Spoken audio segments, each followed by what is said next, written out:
Today, we're talking about what it actually means to be a 1% thinker and a 1% doer. Stay with me, because this isn't about hustle culture or burning yourself out.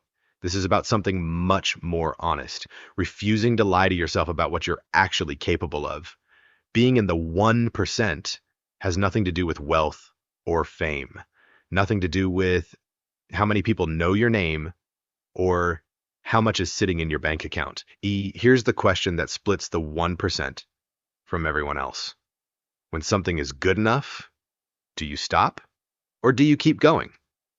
Most people stop and they don't even notice they did. Good enough is the most expensive phrase you'll ever say to yourself. The times have you finished something, a piece of work, a conversation, a goal, and quietly told yourself, this is fine, when some part of you knew it could have been more? We don't usually notice the moment we settle. There's no dramatic announcement, no alarm bell, just a quiet little voice that says, that's enough. And we listen to it again and again until enough becomes the ceiling of our entire life. Here's the truth most people never sit with. The gap between an ordinary life and an extraordinary one is not talent or luck. It is not even a circumstance. It is a decision made daily, in small, invisible moments. The 1% mindset is an internal standard. It is the quiet refusal to accept the first acceptable answer, the easy version, the it is fine outcome that 99% of people settle for without a second thought. Here's the difference, stripped all the way down. The 99% optimizes for comfort. The 1% optimizes for capacity. The 99% asks, will this work? The 1% asks, is this actually what I'm capable of? Or is this just what's convenient right now? And this is where most people get it wrong. They think this is only about thinking differently. A mindset shift, positive self-talk, believing harder. But thinking alone doesn't move anything. The 1% isn't just a thinker. They're a doer. The standard in their head means nothing until it shows up in their hands, in their actions, in the follow-through that proves the standard was ever real in the first place. You can think like the 1% all day long, but if you don't do anything differently, you're still living in the 99%. So what's actually happening underneath this psychologically? Because this isn't just motivational language. There's real science behind why some people consistently raise their own bar while others don't. Psychologist Carol Dweck spent decades studying what she called the growth mindset, the belief that ability isn't fixed, it is built. People with a growth mindset don't see their current skill level as their identity. They see it as their starting point. Failure isn't proof of limitation. It is data. It is feedback. It is fuel. Compare that to a fixed mindset, where ability feels permanent, and so does mediocrity. If you believe you're just average at something, you'll unconsciously protect that belief by never testing its edges. Then there's a concept from economist Herbert Simon, who coined the word satisfice, a blend of satisfy and suffice. The difference between satisficing and maximizing. Satisficing means stopping the moment something meets the minimum acceptable bar. Maximizing means continuing to search for the best possible outcome, even after good enough has technically been reached. A satisficer is someone who looks for an option that's good enough to meet their needs, rather than holding out for the absolute best option. This is contrasted with a maximizer who tries to evaluate every possibility to find the optimal choice. Most people are satisficers, not maximizers, not because they're incapable of more, but because stopping early feels safer, faster, and less exhausting. The 1% are maximizers, not in a perfectionist, paralyzed way, but in a let me check if there's something better before I call this done way. There's also the identity-based behavior model, the idea, popularized by James Clear, that lasting change doesn't come from motivation. It comes from identity. The 1% don't ask, do I feel like doing this today? They ask, what would someone like me do? The standard isn't external pressure. It is who they've decided they are. And finally, the doing side of this isn't random either. Psychologist Anders Ericsson, who studied elite performers across decades, found that what separates extraordinary skill from average skill isn't raw hours of effort. It is a deliberate effort, targeted, intentional, uncomfortable practice aimed directly at your weakest point. Not just showing up, but showing up with precision. So why don't more people live this way in their real life? Here's the uncomfortable answer. Comfort is the real enemy, not laziness. Most people aren't lazy. They work, they show up, they put in real effort day after day, but they've quietly built a life around staying comfortable. And comfort and growth rarely occupy the same space for long. There's also a deeper, more social reason this is hard. Wanting the best for yourself, openly and unapologetically, can feel arrogant in spaces that reward blending in.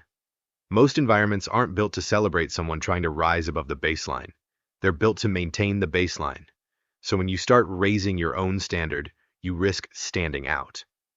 And standing out for a lot of people feels like a threat before it feels like a triumph. Then there's the myth of balance, a word that's genuinely important, but one that gets quietly weaponized as an excuse. I'm just keeping things balanced can be true self-care. Or it can be a polished way of avoiding discomfort altogether. The two can look identical from the outside, but only you know which one you're actually doing. Picture two people given the exact same opportunity. One takes the path of least resistance, does what's asked, nothing more, calls it done. The other pauses and asks, what's actually possible here? Not because they're under pressure to impress anyone, bikes, but because they've made a private agreement with themselves to find out. Same opportunity, but two completely different trajectories. And let's be clear about something important.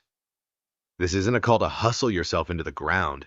This isn't rejecting rest or contentment or peace. Those things matter.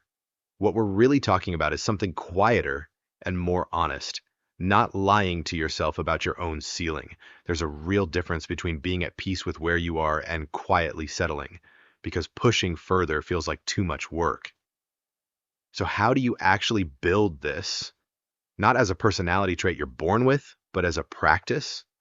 Number one, raise your personal definition of done. Most of us stop the moment something is technically finished, but finished and excellent are not the same thing. Before you call something complete, ask, what would this look like if I genuinely gave it everything I had? Sometimes the honest answer is, you already did. But often there's another 10% sitting right there, waiting for you to notice it. Number two, audit your defaults. Where are you settling without even realizing it? In your relationships, are you accepting less connection than you actually want? Because asking for more feels risky.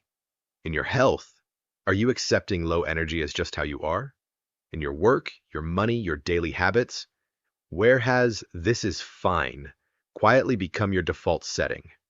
Number three, act from identity, not motivation. Motivation is unreliable. It shows up some days and disappears on others. Identity doesn't need to feel like anything. It just acts. Instead of asking, do I feel like doing this right now? Ask, what would the best version of me actually do in this moment?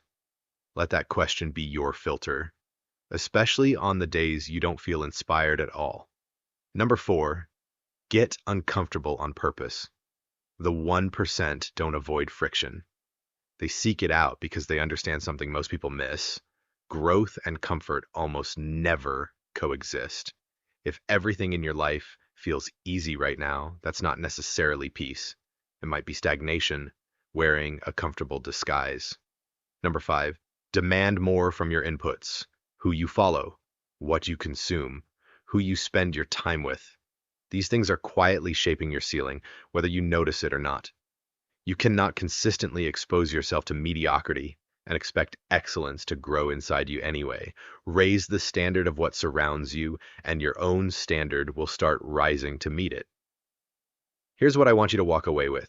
The 1% isn't a title you earn once and keep forever. It is not a badge. It is not a personality type you either have or don't. It is a standard you choose again and again, every single day in small and often invisible moments. In the report, you almost submitted as good enough. In the conversation, you almost let stay surface level. In the version of yourself, you almost settled for being, just because it was easier than asking for more. Remember where we started. Good enough is the most expensive phrase you'll ever say to yourself, because the cost isn't paid today. It is paid quietly over the years in the form of the life you could have had, but now seeming out of reach. So I'll leave you with the question this entire video has been building toward. Are you living at your ceiling or your floor? Drop your honest answer in the comments. No judgment, just truth. If this gave you something to sit with today, hit subscribe. We drop videos like this every week, built to help you think a little deeper and live a little more intentionally. And if you know someone who needs to hear this, someone capable of more who might be quietly settling, send this their way. See you in the next one.